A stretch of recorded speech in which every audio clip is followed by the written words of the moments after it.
আমাদের প্রত্যেক বাগানিদের নেশা আছে গাছে কলম করা, তাই গুটি কলম বা জোড় কলম আমরা করতে থাকি।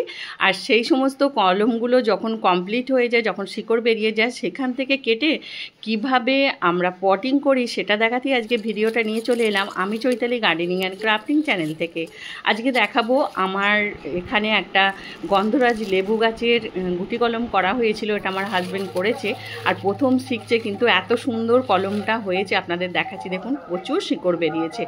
আর এই কলমটা আজকে আমি বসাবো। আর কিভাবে বসাবো যাতে গাছটার কোনো ক্ষতি না হয়, গাছটা খুব তাড়াতাড়ি সারভাইভ করে এবং খুব তাড়াতাড়ি ফল ফুল ধরে, সেটা দেখাবো।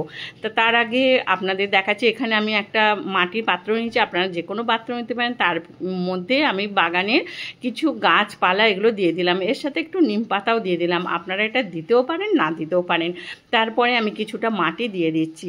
এইগুলো দেওয়ার ফলে কি হবে, আমার খুব বেশি মাটি লাগবে না, অথচ গাছ কিন্তু খুব ভালো হবে এগুলো। তারপরে আমি কাঠের কুঁচো দিয়ে দিচ্ছি।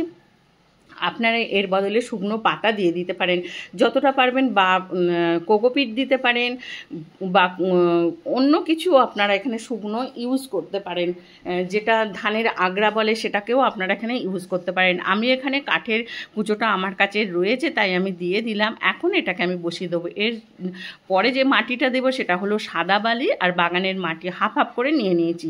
নিয়ে এটাকে আমি এর ওপর দিয়ে বসিয়ে দিচ্ছি। আর এটা ভালো করে বসাতে হবে। প্রথম কলম করেছে তাই কলমটা একটু বেশ বড় সড়ো করেই করেছে, আর শিকড়ও ধরেছে খুব সুন্দর। দেখুন এখানে আমি এইভাবে মাটি দিয়ে বসিয়ে দিচ্ছি। এই বাগানের মাটি আর সাদা বালি যদি মিশিয়ে আমরা দিই তাহলে এটা ওয়েলডেন হবে।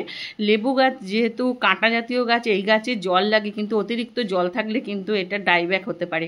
আর এখানে এবার যে সারটা আমি ইউজ করবো, এখানে গোবর সার নিয়েছি। গোবর সারের যতটা নিয়েছি তার 3 ভাগের 1 ভাগ নিয়েছি এখানে নিম খোল, আর এটা নিয়েছি বোন ডাস্ট। আমার এখানে একেবারে ভিজে গেছিলো বলে এরকম হয়ে গেছে। আর এটা নিয়েছি চুন।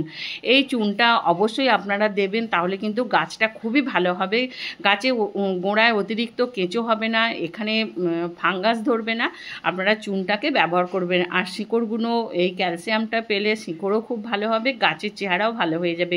পরবর্তীকালে যখন ফুল ফল হবে তখনও কিন্তু গাছটা ফুল ফল অনেক ধরবে, ফুল ঝরে পড়বে না। এই চুনটা এত কাজ করে আমাদের। আমি সারগুলো ধার দিয়ে দিলাম। এরপরে আবার এই কাঠের কুঁচি দিয়ে দিচ্ছি। আপনারা এই জায়গায় শুকনো পাতা ইউজ করতে পারেন, এখানে আপনারা কোকোপিট ইউজ করতে পারেন, বা ধানের আগড়াও আপনারা ইউজ করতে পারেন। আমি মাটি কম যাতে লাগে তার জন্য এইভাবে পটিং করছি। আর এই পটিংটা করার পর আপনাদের দেখাবো যে কত সুন্দর গাছটা ধরে গেছে। আমার এখানে পটিংটা করা হয়ে গেল সম্পূর্ণ। এখন যেটা করব, আমি কিছুটা জল নিয়েছি আর এখানে টাইকোডার্মা আমি ফাঙ্গিসাইডটা দিচ্ছি। আপনারা যে কোনো ফাঙ্গিসাইড একটু দিতে পারেন। আমি 1 চামচ মতো এখানে ফাঙ্গিসাইড নিয়েছি। নিয়ে এটাকে গুলে এই গাছের গোড়ায় একেবারে মাটিতে দিয়ে দেবো। দিয়ে দিলে কি হবে, এখানে যে আমি ডালটা কেটে বসিয়েছি, চট করে ফাঙ্গাস ধরবে না, গাছটা খুব ভালো থাকবে। আর এই মাটি যেগুলো দিলাম তাতেও যদি কোনো খারাপ জীবাণু থাকে সেগুলো কিন্তু থাকবে না। এখন যেটা করতে হবে, আমি এই গাছে যত পাতা আছে সমস্ত পাতাগুলোকে গাছ থেকে সরিয়ে দেব। আর এইটা আপনারা অবশ্যই করবেন, কারণ এখানে যে পরিমাণ শিকড় আছে সেই শিকড়টা এনার্জি নষ্ট হয়ে যাবে যদি এই পাতাগুলো সব থাকে। আর যদি পাতাগুলো সরিয়ে দিই তাহলে এই শিকড়গুলো নতুন নতুন ডালপালা বার করতে সাহায্য করবে। আমি গাছ থেকে সমস্ত পাতা সরিয়ে দিলাম।